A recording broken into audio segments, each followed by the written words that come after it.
여러분 혹시 지난주 말씀 기억하세요? 지난주에 제가 골로새서 2장 1절부터 3절까지 오늘 본문의 바로 앞절을 읽으면서 하나님의 말씀을 나눴습니다. 제목을 기억하실려나 모르겠습니다. 마땅한 일이라고 이야기했습니다. 성도에게 마땅한 일은 있다.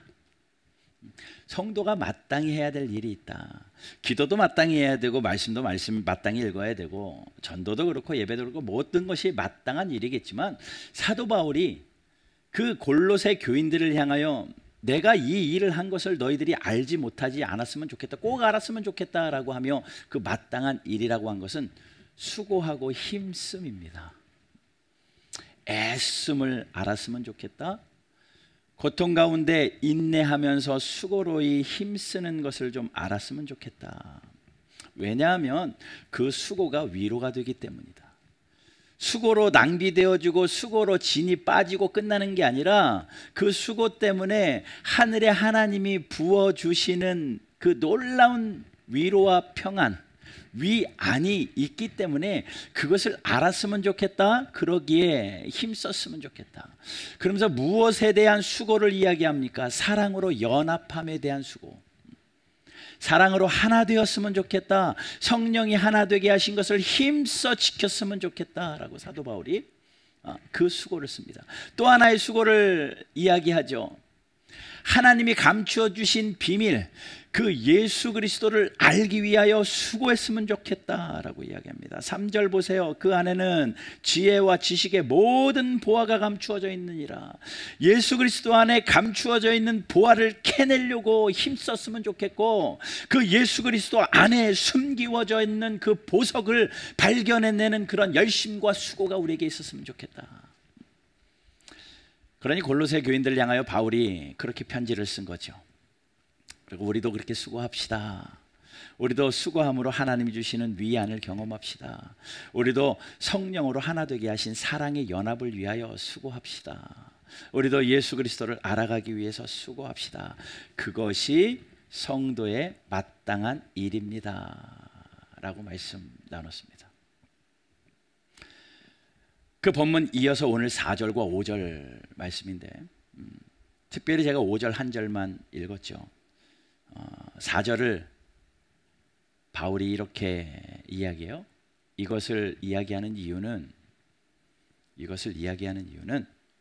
내가 이것을 말하면 아무도 교묘한 말로 너희를 속이지 못하게 하라 합니다. 수고하면 손해본다고 속이려고 하고, 사랑으로 연합되는 것은 다른 곳에 가서 하라고 하고, 예수 그리스도의 발견이 그렇게 보석 같지는 않고, 그 진리를 훼손시키고 방해하고 교묘하게 흔드는 일들이 일어나기 때문에, 교회 안에 그 일들이 분명히 있기 때문에, 누가 하겠어요? 사탄이 하는 거죠. 그 일들이 있기 때문에 그 일들이 일어나지 않게 하기 위하여 내가 특별히 너희에게 그 일을 한다라고 이야기합니다.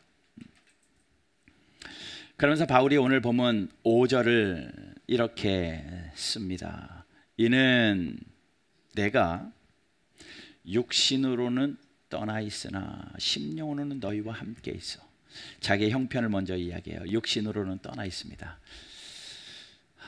라오디게아 교회와 골로새 교회를 만난 적도 없고 본면 적도 없고 대한 적도 없지만 바울이 이 편지를 썼다고 하잖아요. 특별히 바울은 지금 로마 감옥의 구금 상태로 갇혀 있습니다. 만날 수 없는 그들에게 편지를 쓰는 거죠. 그것이 가능한 것은 육으로는 만날 수 없고 접할 수 없지만 영으로는 함께 있기 때문에, 하나님이 주시는 영으로는 통함이 있기 때문에 내가 너희들에게 이 편지를 쓴다 라고 말하면서 오늘 본문이 하고 싶은 이야기, 그것을 바울은 쓰고, 오늘 저는 이 말씀 가지고 저와 여러분들이 함께 하나님이 주시는 도전과 위로와 격려가 우리 가운데 있기를 소망합니다. 자, 오늘 본문의 맨 마지막 부분에 이렇게 쓰여져 있어요. 기쁘게 봄이라. 기쁘게 봄이라. 오늘 말씀의 제목을 그렇게 잡기도 했습니다. 사도 바울이 기쁘게 본 것이 있다라는 거예요. 다시 이야기하면 사도 바울이 감옥에서 골로새 교회를 생각할 때 와, 이것 때문에 너무나도 기쁘다. 칭찬하는 부분이 나옵니다.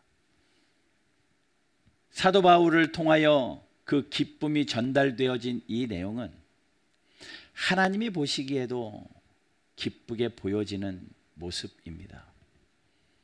다시 이야기하면 사도 바울이 칭찬한 두 가지가 오늘 본문에 기록되어 있는데, 지금 이 시대를 살고 있는 저와 여러분들이 교회를 이루어가며 하나님의 나라를 세워갈 때에 하나님이 동일하게 그 모습이 우리에게 있는 것을 보며 기뻐하실 거라는 거예요.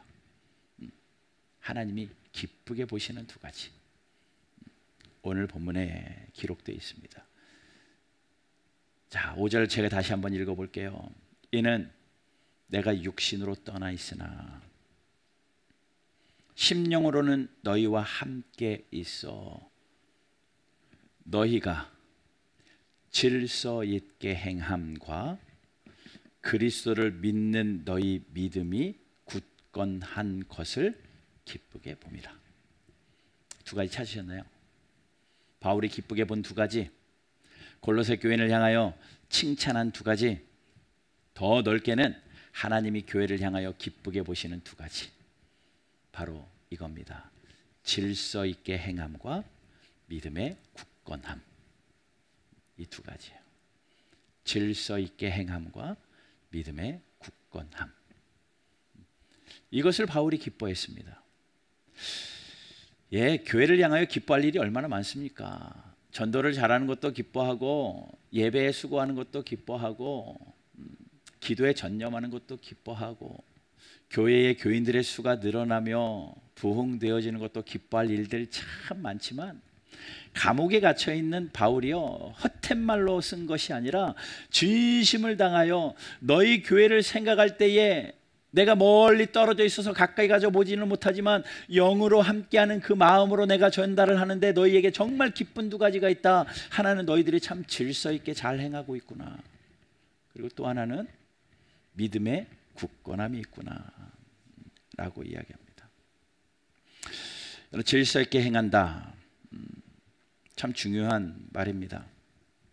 성경의 용례를 살필 때에 질서 있게 행한다, 이것이 참 많이 반복되어 나오지는 않는 구절이긴 하지만 중요하게 공동체를 이야기할 때는 빠지지 않고 나오는 맥락이기도 합니다. 여러분, 사실 어느 공동체든 질서는 중요하죠. 가정을 생각해 보실래요? 가정의 질서는 중요합니다. 또 직장 생각해 볼래요?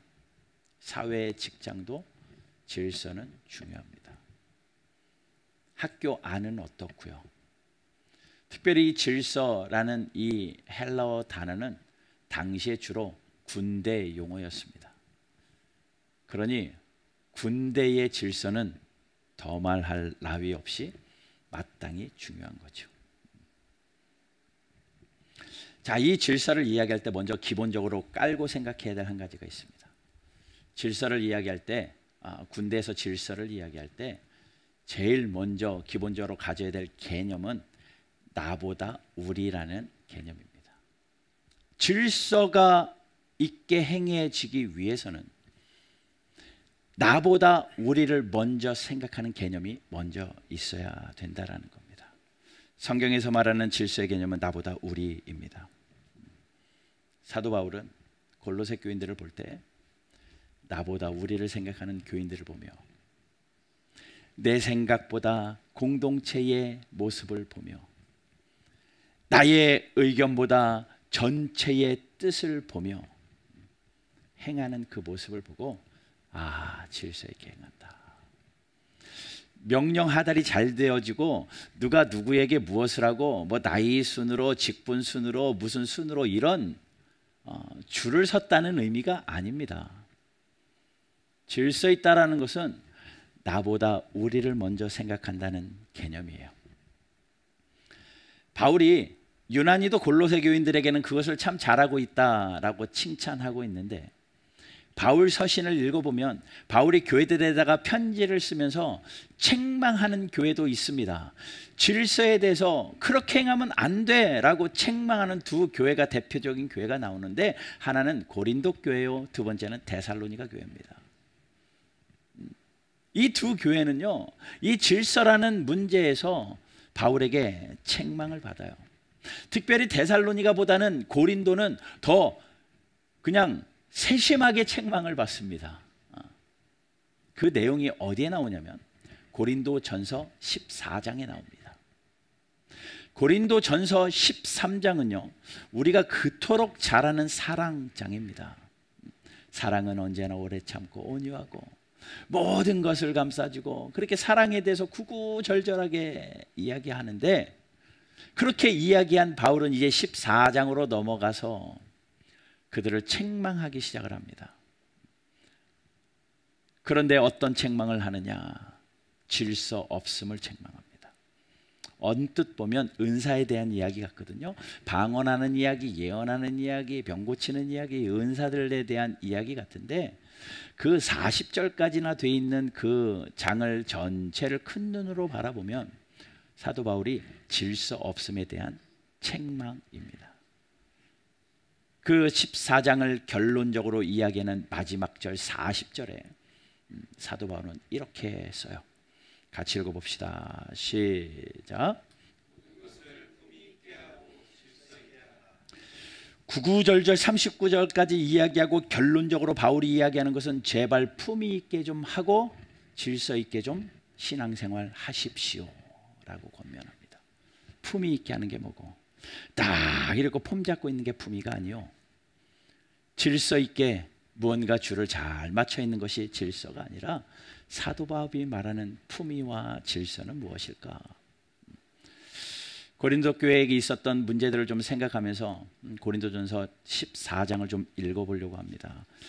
여러분 한번 보십시오. 고린도전서 14장 성경을 좀 펴보세요. 물론 자막으로 쓸 수 있는데 14장 여기저기를 좀 읽어보려고요. 자, 14장 1절, 사랑을 추구하며 신령한 것들을 사모하되 특별히 예언을 하려고 하라. 예언에 대한 이야기를 합니다. 자, 14장을 읽어가면서 여러분들이 가져야 될 생각이 있는데, 예언은 뭐냐면 우리는 미래를 말하는 것을 예언이라고 생각할 수 있죠. 구약의 선지자들이 예언하듯이 그런 예언을 예언이라고 할 수 있는데, 이 고린도전서 14장에 나오는 예언은 그 예언이 아닙니다. 하나님의 뜻을 받아서 하나님의 뜻을 공동체에 전달하는 대언입니다. 지금으로 말씀드리면 설교 같은 내용일 수도 있고, 꼭 목회자뿐만 아니라 성도들 사이에서도 하나님 앞에 기도하는 가운데 하나님이 나에게 주신 지혜와 하나님의 뜻을 조심스러운 언어로 누군가에게 격려하고 위로하고 충고하는 그러한 말씀을 전하는 그러한 일들이 교회 안에 일어나야 된다라는 겁니다. 방언도 좋고 신령한 것들, 병 고치는 거, 가르치는 거, 여러 가지 은사들이 중요한데 특별히 이 예언을 할 것을 이야기하죠. 사람들은 방언이 훌륭하다고 생각을 해요. 병 고치는 일이 최고라고 생각합니다. 그러나 공동체가 살아나기 위해서 이 예언하는 일, 말씀을 서로 전하는 일에 대해서 바울은 이야기하면서 왜 그러느냐? 왜 방언보다 예언이 더 중요하냐? 4절에서 이야기해요. 4절 같이 한번 읽어볼래요? 같이 읽습니다. 시작. 예언하는 자는 교회의 덕을 세우나니. 바울이 방언도 좋지만 방언보다 예언이 더 중요한 이유는, 방언은 나를 세우지만 방언은 하나님과 나 사이의 기도의 모습이잖아요. 그 방언함으로 내 신앙이 자라고 하나님 앞에서 내가 자라나는, 나를 세우는 일에는 너무나도 좋지만, 예언이 중요한 이유는 교회를 세우기 때문이다. 말씀으로 교회를 세우기 때문이다 라고 이야기합니다.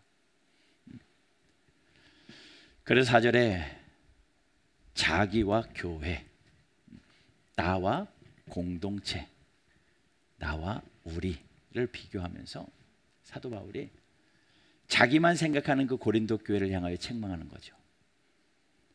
나의 잘남을 위하여, 나의 세워짐을 위하여 개인적으로 이기적으로 자기중심적으로만 신앙생활하지 말고 우리를 생각하십시오라고 이야기합니다. 12절도 보십시오. 그러므로 너희도 영적인 것을 사모하는 자인즉 교회의 덕을 세우기 위하여 그것이 풍성하기를 위해 구하라. 교회의 덕이 되어지기를 위해서, 나만이 아니라 교회가 세워지기 위해서.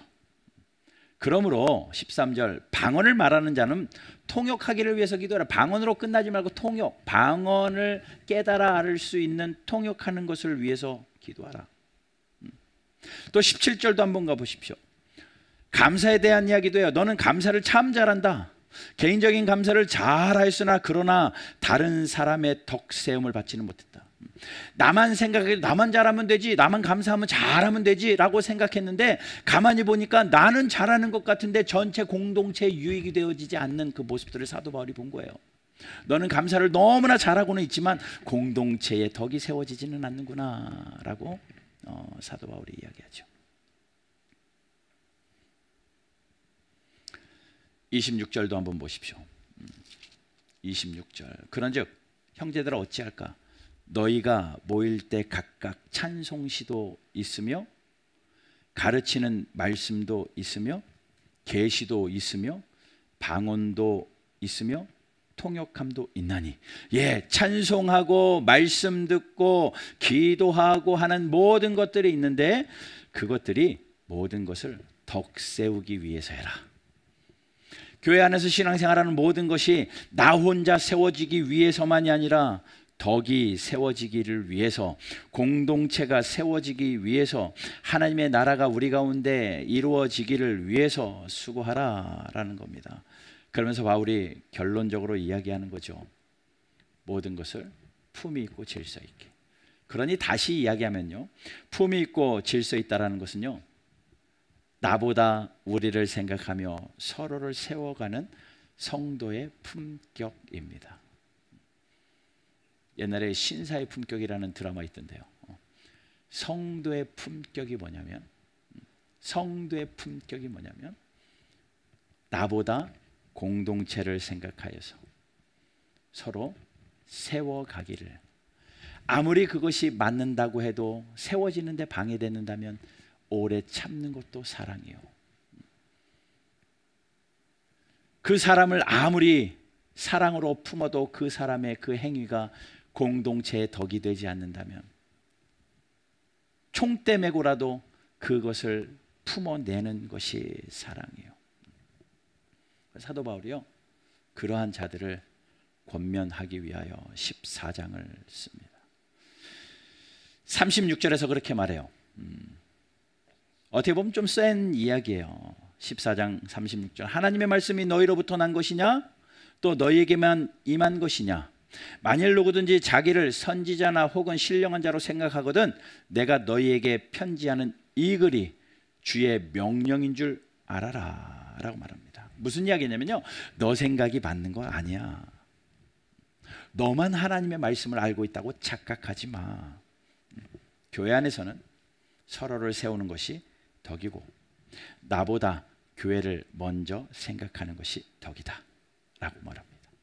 그것이 품이요, 그것이 질서입니다. 우리 바른교회 모든 성도님들 그런 품격 있는 그리스도인들 되시기를 주 예수 그리스도의 이름으로 축원합니다. 나보다 우리를 먼저 생각하는 것이요, 또 그 질서는 뭐냐면 나의 자리를 지키는 것이 질서입니다. 가정을 생각해 보세요. 아버지, 어머니, 아들, 딸, 손자, 며느리 가정이 있다고 생각해 봐요. 그것이 질서 있는 것은요, 한 줄로 서서 가는 게 질서 있는 게 아니라 아버지는 아버지의 역할을 하고 아내는 아내의 역할을 하고 각자 자기에게 맡겨진 일들을, 공동체를 생각하며 전체를 생각하면서 수고로이 그 일을 감당하는 것이 질서입니다. 그것이 질서 있는 거예요. 그것이 성도의 품격이고 교회의 품격이라는 거예요. 우리 바른교회가 이제 9주년을 앞두고 있고 이제 한 해 한 해 지나면서 무언가 성장되어져 가는 이 시점에 우리가 우리를 돌아보며 생각해야 될 것은 이제 나의 자리들이 있다라는 겁니다. 내 자리를 지키고 그 자리에서 품격을 지키십시오. 나만 세워지는 것이 중요한 게 아니라, 우리 부서만 세워지는 것이 중요한 게 아니라 우리 전체 공동체가 세워져야 되고 교회가 세워져야 되기 때문에, 교회가 세워져야 되기 때문에.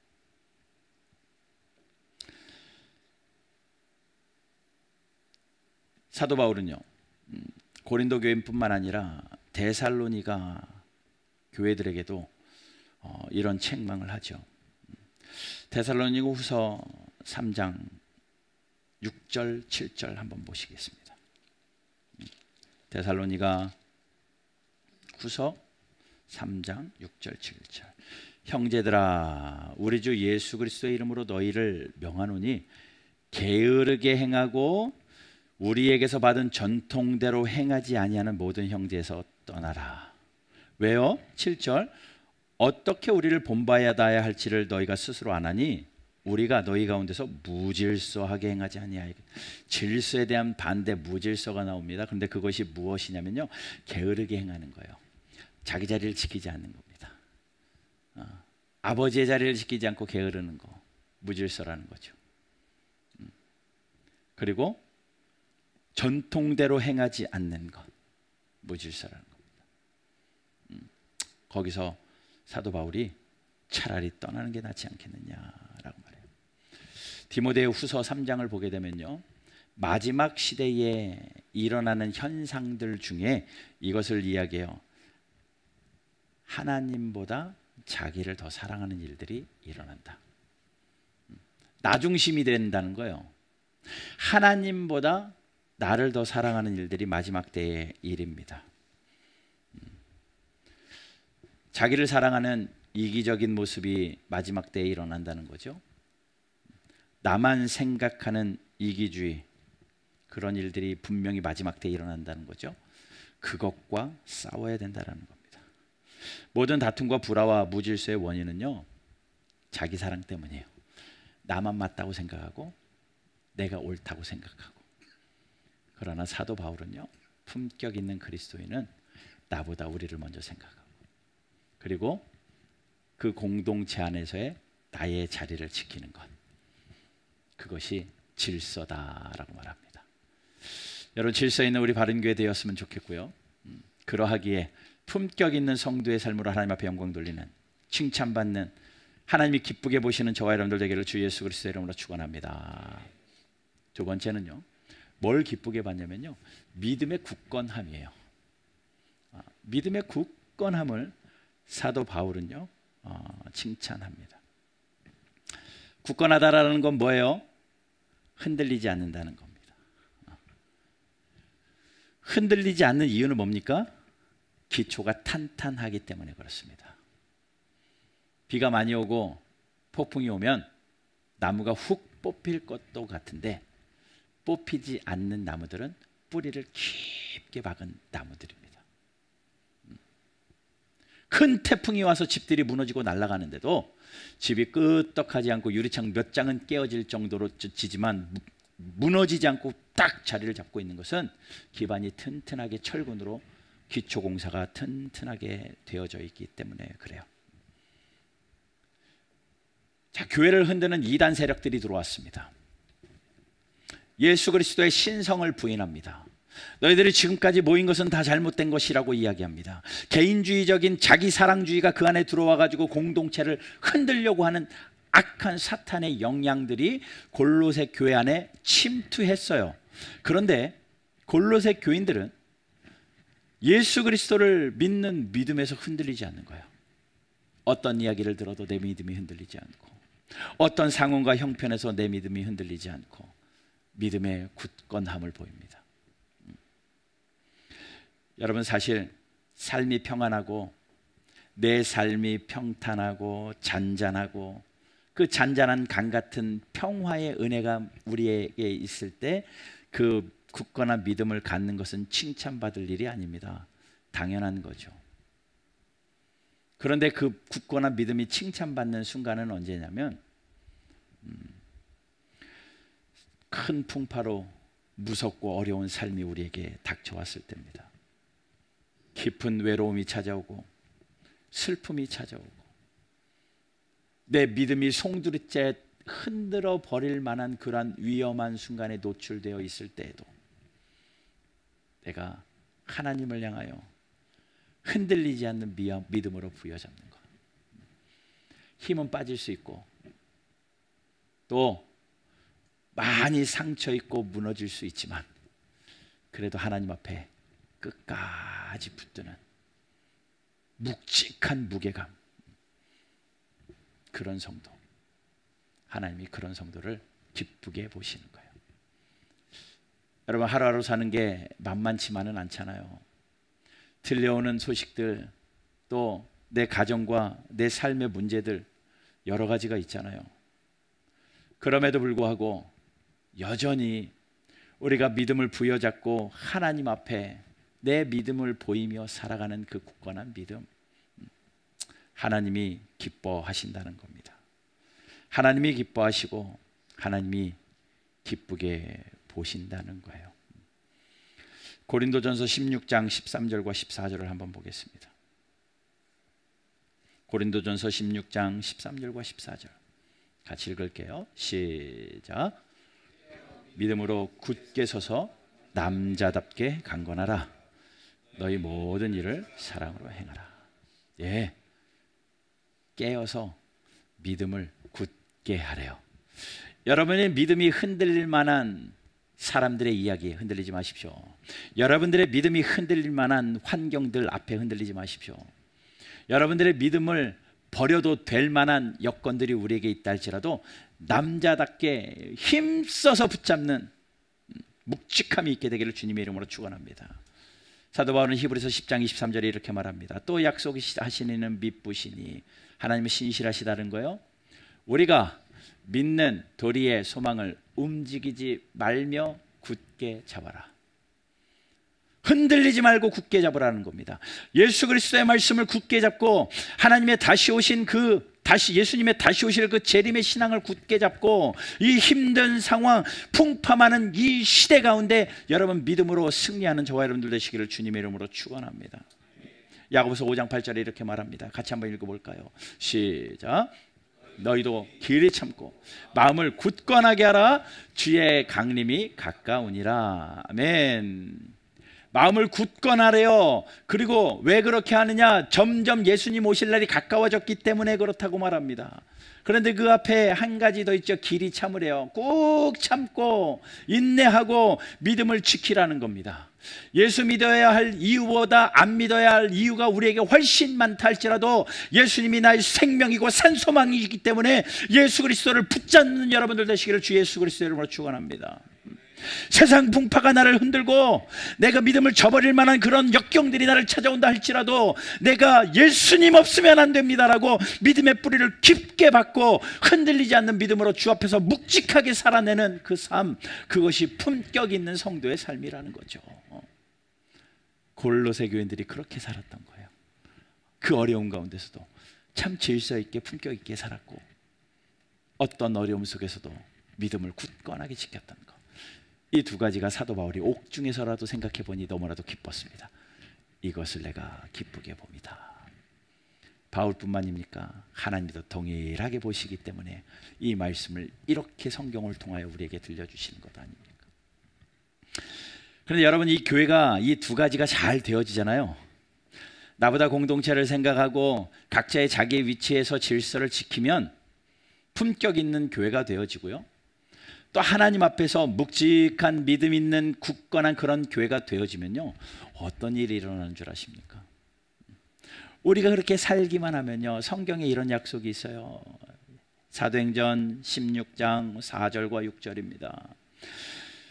여러 성으로 다닐 때에 예루살렘에 있는 사도와 장로들이 작정한 규례를 그들에게 주어 지키게 하니, 질서를 지키게 하는 겁니다. 교회 안에 그런 질서를 지키게 합니다. 또 5절 보게 되면 이에 여러 교회가 그 질서도 지키고 믿음이 더 굳건해집니다. 이 두 가지를 잘 하는 거예요. 질서 있게 행하고 믿음이 굳건해지니까 성경은 이렇게 증거하네요. 그러므로 수가 날마다 늘어가니라. 수가 날마다 늘어가니라. 이 수는 뭡니까? 성도의 수입니다. 숫자가 많아진다, 그 얘기 아니에요. 여러분, 우리가 숫자가 많아지기 위해서 이거 합시다, 그게 아닙니다. 하나님이 주시는 은혜요, 하나님이 주시는 열매입니다. 수가 많아지더라. 부흥의 역사가 일어난다라는 거예요. 모든 것이 되살아나리라. 올해 우리의 표이기도 하고 교제로 살아있는 교회, 이것이 우리 올 한 해의 사역 목표이기도 한데, 그것이 이루어지려면, 수가 늘어나 하나님 앞에 부흥의 역사를 체험하려면 이겁니다. 질서 있게 행함과 믿음의 굳건함. 바울이 기쁘게 봤던 이 일들이 우리 교회 가운데 꼭 있게 되기를 주 예수 그리스도의 이름으로 축원합니다.